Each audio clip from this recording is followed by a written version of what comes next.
33 AD. 40 days after his resurrection, Jesus Christ ascends into heaven. He leaves behind 11 apostles, commissioning them to make disciples of all nations, baptizing them in the name of the Father, and of the Son, and of the Holy Spirit. There were only 500 disciples in the world, all of them located in the remote Roman province of Judea. This is the story of how the gospel spread from 500 disciples in Jerusalem to the whole world. 9 days after the Ascension, the day of Pentecost, the 12 apostles are praying together with Mary, the mother of Jesus. Suddenly the Holy Spirit descends upon them, and Peter preaches to the people of Jerusalem. 3,000 people are converted. The church is born. People from all across the known world are present in Jerusalem to hear Peter's speech. In Acts 8, Philip, while in Gaza, shares the gospel with a eunuch of the royal court of Ethiopia. The eunuch believes the gospel and is baptized. He returns to Ethiopia to spread the good news. Philip continues his preaching in Caesarea Maritima on the Mediterranean coast.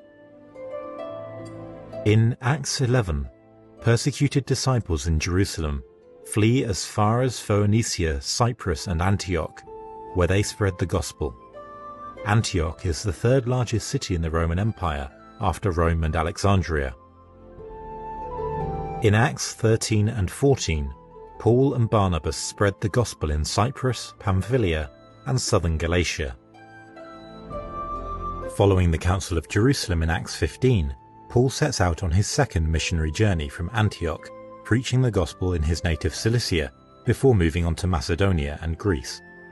On his return home, he visits Ephesus, the largest city in the Roman province of Asia in modern-day Turkey, and the fourth largest city in the Roman Empire.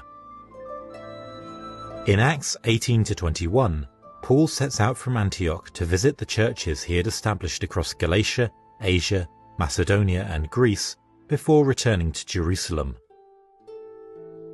In Acts 27, Paul is taken under guard by Roman soldiers from Judea to Rome.